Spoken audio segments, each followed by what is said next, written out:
and welcome. You're watching Hypnotherapy, Medicine for the Mind TV.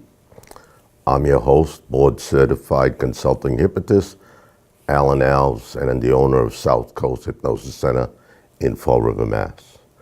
In the world of hypnotherapy, whatever your mind can conceive, your body can achieve. Our topic today is stage hypnosis versus clinical hypnosis. Open your eyes, just relaxing, my friends. You all did a wonderful job. What was your first name again, my friend? Johannes. Johannes. That's yeah. Sleeping, my friend. Just let it go. Closing your eyes and relaxing. And the more you relax, the better you feel. What was your name again, my brother? Logan. Logan, I got you, my buddy. Yeah. Just close your eyes, Logan. Sleeping, relaxing. Just for the person I'm touching now. I want you to realize from this point forward, no matter how hard you try and remember your name, it's completely disappeared and gone from your memory bank. I want you to realize the more you try, the more you fail, the more you fail, the more you try. Nod your head if you understand. Next little bit, Richard was telling me that I was an international farmer, and he told me I was gonna milk a cow or something, and it started pooping, or I don't know, it just was. Great, get that cow, my friend. Milk it. Watch out for its diarrhea around this belly. Quick, get it. Milk it, milk it, milk it, milk it, milk it. Watch out. Watch your head. Watch your head. Milk it out. Milk it out. You can see it right now, that diarrhea, that butt crack diarrhea. Keep milking it one more time. You know. For many people, when you speak about hypnosis, their first image is of the stage, watching people cluck like chickens while the audience laugh away, marveling at the control the stage hypnotist has over the person. Stage hypnosis has helped clinical hypnosis become more recognized. It allows people to see the fun side as well as the power of the mind.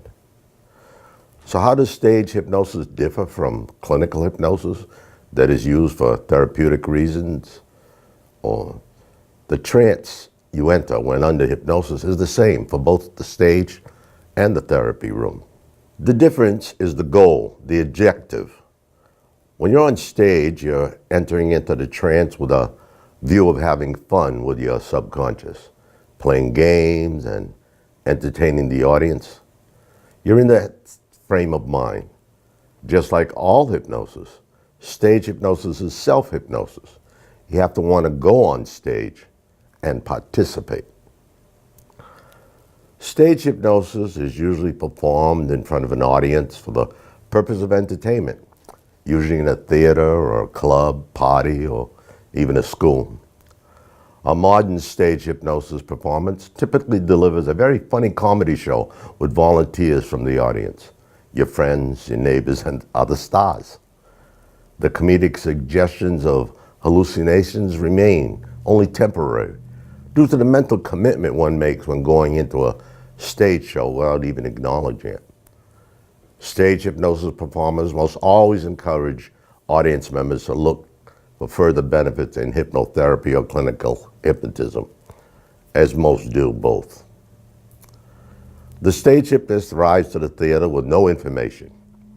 Who's in the audience? Are they going to get volunteers? The stage hypnotist talks to his audience to build rapport and then asks for those volunteers. They race to the stage and the show begins. The stage hypnotist will then perform suggestibility tests or two to show the volunteers that yes, they can be hypnotized. This is not 100% necessary if the stage hypnotist is skilled, but acts as a great convincer to the volunteers. Plus, they can be very entertaining if done right. And that's what a stage hypnosis is all about, entertainment. The stage hypnotist will also take this time to dismiss the volunteers that he doesn't think are going to work out. He wants those that are going to respond fast and doesn't want those that may be critical or slower to respond. Then the stage hypnotist induces a trance using his favorite method. The volunteers are usually slouching their chairs or laying on the stage. Again, this is very entertaining for an audience to watch, and if the stage hypnotist has real skills, he or she is happy to allow the audience to laugh and cheer during the induction. Now, the stage hypnotist begins to give silly, bizarre, or outlandish suggestions that the volunteers follow beautifully. The show is masterfully designed for huge impact. Hopefully, he does this beautifully. The stage hypnotist knows that not only is he dealing with 20 or 30 volunteers, but he's also fiercely dealing with and entertaining many hundreds of people in the audience.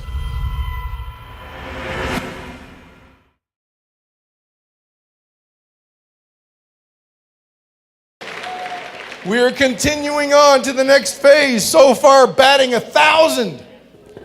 Everybody. See the light up there, the one right in the middle? Stare at it. Choose whichever one is in the middle for you. As you focus right on that light, realize you're about to be hypnotized very quickly, simply because you already are. We set the trance up slowly, subtly now. We're going to unleash it. We're going to allow it to go through different parts of your unconscious mind as you focus further all the time. Like everybody, to imagine your own unconscious mind, what hypnosis would actually feel like if it were to come upon you. What would it look like? Close your eyes now. And listening to this, I want everybody to begin to pay particular attention to the muscles in the back of your neck. In a moment, those muscles will be so much more relaxed than they were just a moment ago. You may begin to discover that at the count of 3, your head will drop immediately at the count of 3. Never go back heavily. Always go forward, chin toward your chest. That's on the count of 3. 1, 2, and... The stage hypnotist knows how to handle many people, both on stage and in the audience at the same time. In a quote from Stage Show University, essentially a stage hypnotist is like a Broadway director that creates a masterpiece every night with amateur performers that have never even seen the script. He's the ringmaster of impromptu circus, and he hasn't even met the lions and tigers yet, as he walks the tightrope with a net. How's that for a risky job? So why do suggestions stay in the mind in clinical hypnosis, yet only temporary in the mind with stage hypnosis? Well, think of hypnosis as a tool. It can be used for entertainment or therapeutically, depending on the hypnotist. When attending a stage show and decide to volunteer, you're mentally making a temporary commitment.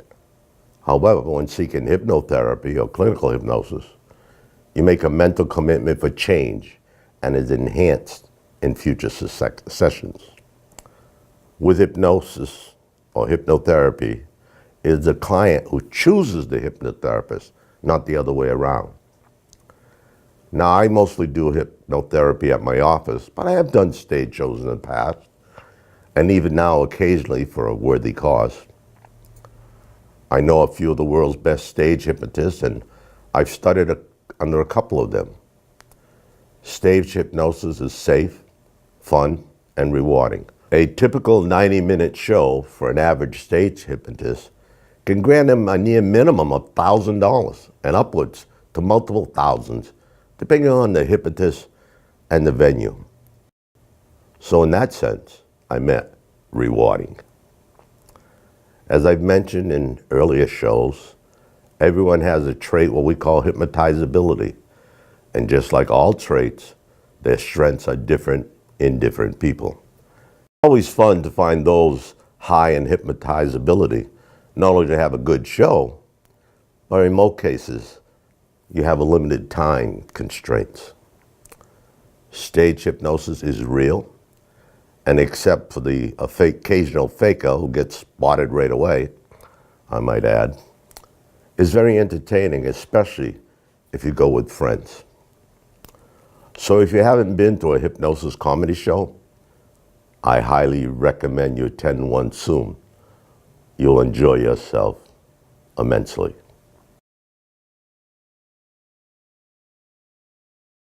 Open, 1, 2, 3. Well, let's find out. Take a deep breath.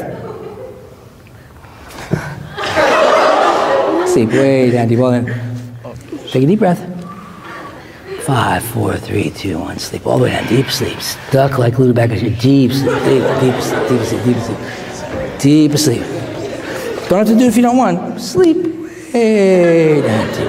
Eyes wide open. Count of 5. 1, 2, 3, 5. Whoop. Wide awake. Sleep way down deep. 10 times deeper. 20 times deeper. 30 times deeper. 40 times deeper. Eyes wide open. Count of 5. Whoop. 1, 2, 3, 4, 5. Sleep way down deep. Loosen, limp, relax, and unwound. Deeper and deeper. More and more relaxed. And continue drifting deeper and deeper and deeper until I ask you to awaken. Just drift deeper and deeper with each and every breath until I ask you to awaken. You are concentrating perfectly. All the way down. Loosen up, loosen up. All the way down. Deeper and deeper. More and more relaxed. Deeper and deeper. Deeper and deeper. All the way down. Deeper and deeper. More and more relaxed. Would you pick a spot and just look at it, sir? Take a nice deep breath. Excellent. Sleep all the way. Okay, more and more relaxed. More and more relaxed. Loosen up, loosen up. All the way down. Deeper and deeper. Deeper and deeper, more and more relaxed. Beautiful. More and more relaxed, deeper and deeper, more and more relaxed, more and more comfortable, all the way down. Only the person whose shoulder I'm touching, eyes wide open at the count of 3. 1, 2, and 3. Just want to make sure you're comfortable. Good. Sleep way down. All the way down. Deep sleep. There you go. Deep sleep. Deep sleep. There we go. All the way down. Just want to make sure she's comfortable. Okay. So as you see, I have not filled all the chairs. And the reason I have not filled all the chairs is I wanted to show you folks a couple of different ways of inducing hypnosis. There are an infinite variety of ways of putting people into a hypnotic state. I have my particular brand of doing it, but there are some others I thought you might find of interest. There's a third test I wanted to show you folks, and this takes it up to yet the next level. Ma'am, your first name is? Yes, Sarah. Have you ever been hypnotized? Would you like to experience it for a minute? If you come up here, I'm going to show you the use of a pendulum. This is something that you can all do, and all this is a rock, at the end of a chain. You sit right there, Sarah. But this is actually a very simple, very powerful way of hypnotizing people. It's called the use of a pendulum. So if you hold this between your thumb and your index finger, just like that, beautiful. I'm going to ask you to pick a spot on the pendulum and just look at it. And I want you to use your imagination, okay? I want you to imagine that that pendulum is starting to swing back and forth. Back and forth. Back and forth. Back and forth. Back and forth. Now watch.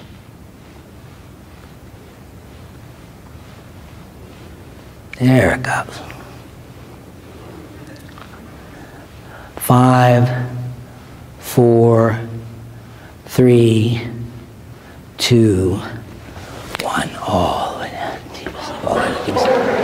Now that's something you can all do. You can take a piece of string and put a washer at the end of it. You'll get the same net effect. Yeah, it's called the use of a pendulum. There's just a million ways you can hypnotize people. I want to show you one last test, and then we'll fill the rest of these chairs up here.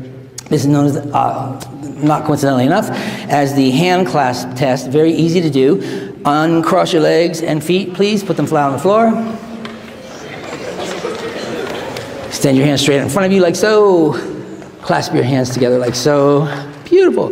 Bring them up like that. Excellent. Again, if you wouldn't mind, close your eyes down tight. Perfect. Now with your eyes closed, I want you to start squeezing those hands together tighter and tighter. Just squeeze them tighter and tighter. Tighter and tighter, tighter and tighter, and here's where I need you to use your imagination. As you squeeze your hands tighter and tighter together, I'm going to start slowly counting backwards from 3 down to 1. With each number I count, you're going to feel those hands starting to fuse together. Fingers will feel like they're swelling together, the hands will feel like they're fusing together, locking together, sticking together, almost as if there were super glue all over the palms of your hands. And by the time I reach number 1, you'll discover you can't pull those hands apart no matter how hard you try. Those hands will remain fused and locked and sealed together until you hear me clap my hands. 3, those hands are locking, fusing, sealing together. 2, tighter and tighter, tighter and tighter, like super glue, locking those hands tightly together. 3, 2, and 1. So incredibly tight, even as you try to pull them apart, they will not come apart, and I want you to try. But the harder you try, you'll find the tighter they stick. The harder you try, the more impossible it becomes. They are stuck until I clap my hands. You are not trying hard enough. I want you to really, really, really try to pull them apart now, but they just keep sticking and fusing and sealing. Tighter and tighter, tighter and tighter, tighter and tighter. In a moment, as I count from 1 to 3, you'll open your eyes, but the hands will still be stuck until I clap my hands. Stuck until I clap my hands. 1, 2, 3. Eyes open, but the hands still stuck. If your hands are stuck, would you stand up for just a moment, please? Here's how we feel the rest of those chairs. Love teenagers. Madam, would you like to experience this? You don't have to if you don't want. Sir, would you like to experience it? Step into my office. How many chairs? 1, 2, 3, 4 chairs, right? It's an odd sensation, isn't it? Would you like to experience it, sir?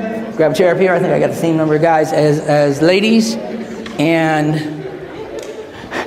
come on, you really, get serious. Try to pull your hands apart. You really can't get them apart? What is it? Want to come up here, sir? I think that fills my chairs. No, I got one more. One up here. You really can't get your hands apart? That is the oddest thing. All right, you guys are really trying, right? And you honestly can't get them apart? Well, why can't you pull your hands apart? There's nothing keeping them together. Oh, I see. Well, I'll tell you what. When I clap my hands, only the people in the audience whose hands are fused together can pull them apart. Those of you up here, your hands remain stuck together. If you have a seat right there, sir. First name? It's Carlito. Carlito. You guys have the most interesting names. All right, have a seat right there. You really do. Some really great names. Huh. Pretty strange, huh?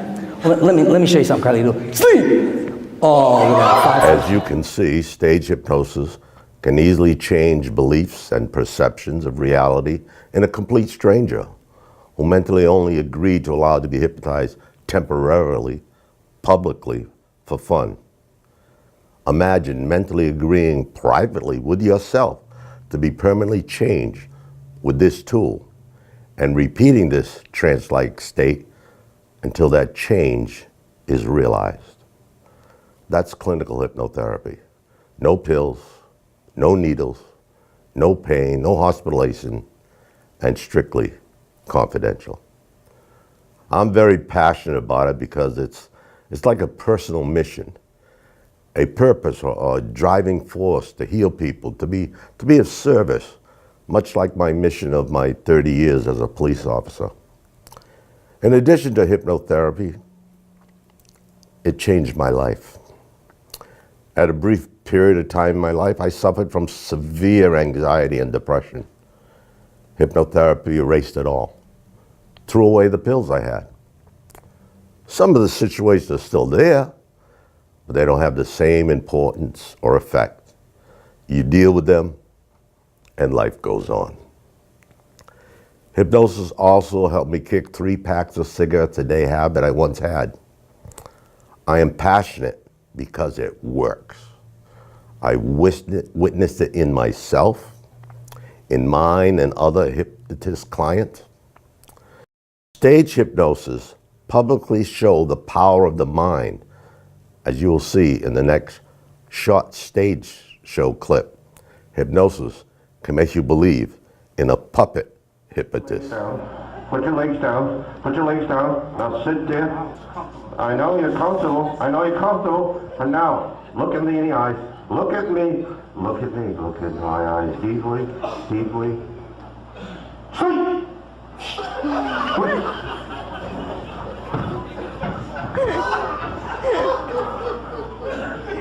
Ain't I good? I'm just as good as Alan. I'll even better. Thank you, thank you, thank you. But anyway.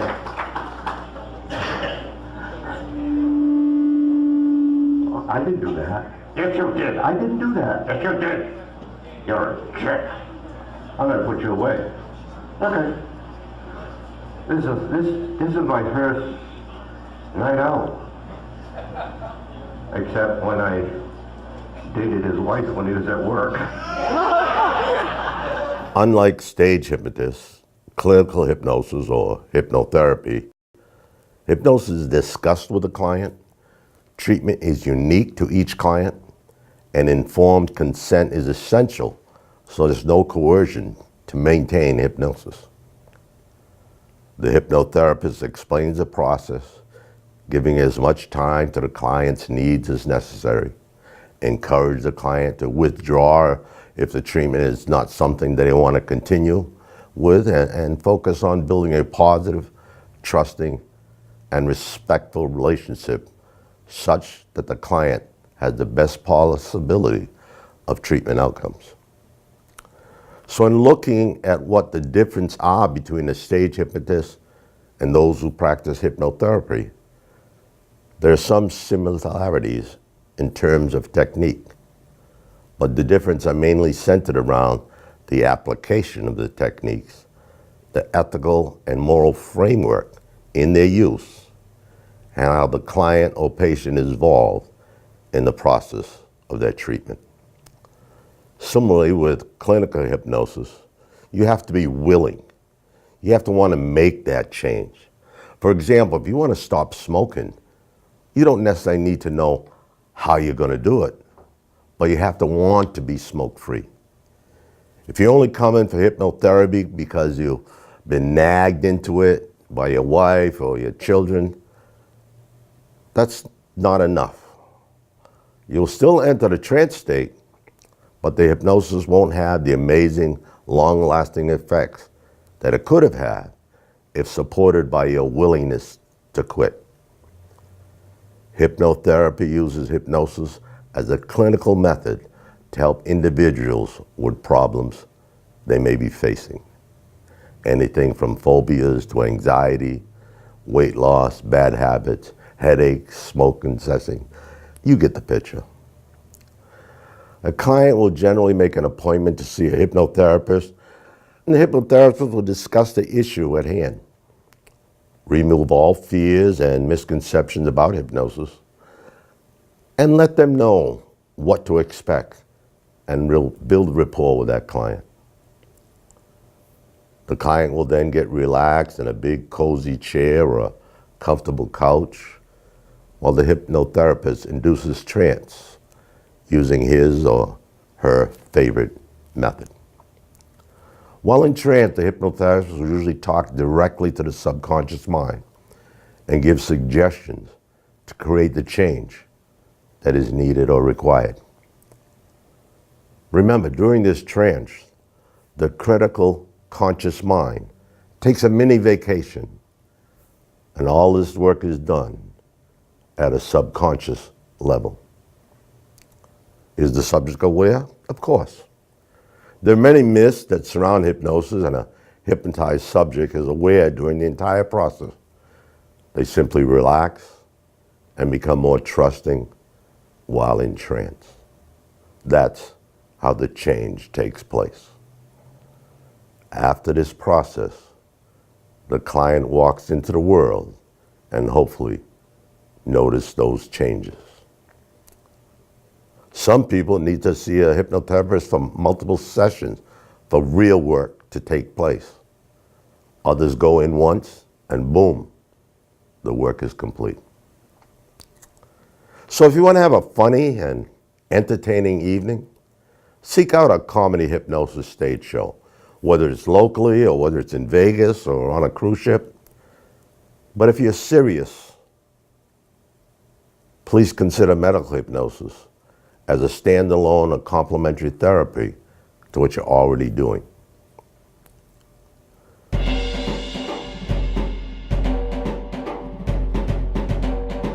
Well, my time is up. Thank you for yours. Have a good night tonight and a better day tomorrow. And remember, whatever your mind can conceive, your body can achieve.